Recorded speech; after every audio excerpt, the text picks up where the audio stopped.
Por favor, curta, compartilhe, inscreva-se no canal. Eu gostaria de saber, a priori, por que o imposto não é considerado um roubo, assim? Não sei se ele está sendo muito agressivo com a questão do imposto, né? Mas ele está perguntando, acusando o imposto de ser um roubo, né? Por que imposto não é roubo? Por que não é considerado um roubo, né? Porque, bom, tem várias formas de responder essa pergunta, mas eu não considero um roubo porque o imposto ele serve para você, seja garantir o provimento de serviços públicos que o setor privado não garante a contento ou não consegue garantir, e ele também tem a função de redistribuir renda quando há um processo de acúmulo de renda nas mãos de poucas pessoas por conta da posição social que elas detêm, por conta de herança, por conta de poder econômico e assim por diante. Então tem tanto funções alocativas para melhorar a alocação da economia, quanto funções redistributivas. E aí por isso, né, eu não considero roubo, porque a própria riqueza das pessoas vem do território compartilhado, das riquezas naturais e das riquezas coletivas que a gente tem. Vem muito... o imposto é roubo, mas qual seria a alternativa para quem fala que imposto é roubo, por exemplo? Então, não sei, acho que como seria o dinheiro para o Estado fazer o que ele tem que fazer? Viria de onde o dinheiro? Tem outra alternativa? Olha, sem ser imposto? Eu vou citar lá as 6 lições do Mises, né? Lá mesmo ele fala que... Porque os anarcocapitalistas normalmente falam... Então, que você pode simplesmente abrir mão do Estado, né? Então você não precisaria...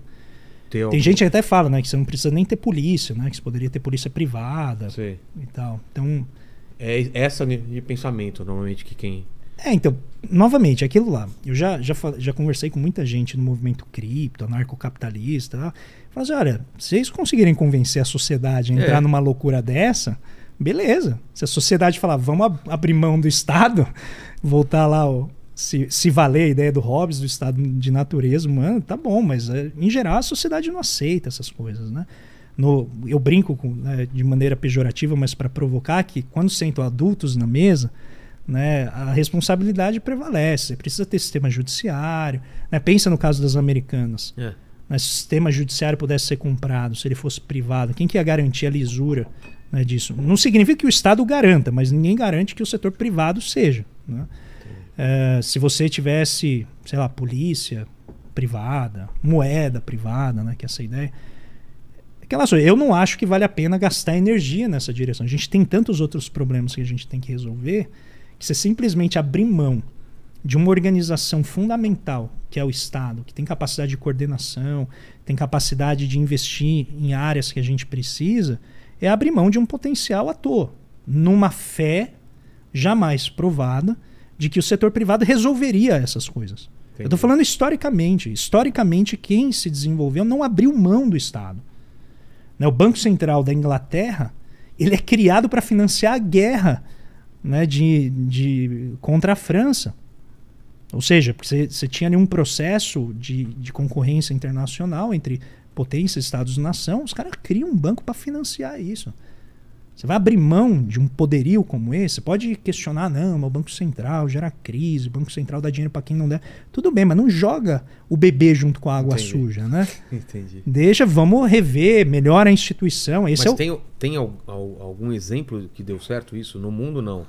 De abrir a mão do Estado? Até onde eu sei, não. Você tem sociedades em crise humanitária, eu não sei se é a Somália, que estava num processo parecido, assim, que tinha desestruturação da vida social, né? Mas é crise. É outra coisa. Aí você não tem Estado.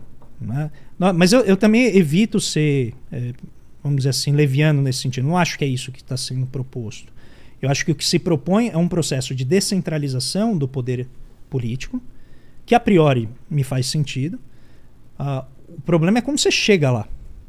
Novamente, o que eu te falei, quer tirar o Estado da economia? Pode tirar. Me explica como você tira o Estado sem deixar as pessoas ao vento. Sem impedir que as pessoas tenham alguma proteção, tenham alguma capacidade de emprego. Porque você chegar e falar para o sujeito, se esforça que você consegue, não faz sentido. Porque o sujeito pode estar louco para se esforçar e não tem ninguém para dar emprego para ele. Vou tirar o Estado e ele vai ter emprego. Você garante isso? para mim, precisa ter muita responsabilidade quando você vai lidar com política pública, porque os efeitos são muito danosos. A pandemia está aí para mostrar, né? Quando você não tem uma política estruturada, as pessoas começam a fazer aquilo que elas acham. E quanta gente morreu aí porque achou que sabia o que estava fazendo e acabou sendo presa do vírus porque seguiu conselhos que não deveriam seguir. Então, quer fazer? Convença a sociedade. Quer que o Bitcoin seja moeda nacional? Convença a sociedade. E aí a gente abre mão da nossa moeda de curso forçado para viver o Bitcoin. Antes disso, é meramente marketing. É de alguém que acredita em algo, mas não tem qualquer fundamento na sociedade. Entendi.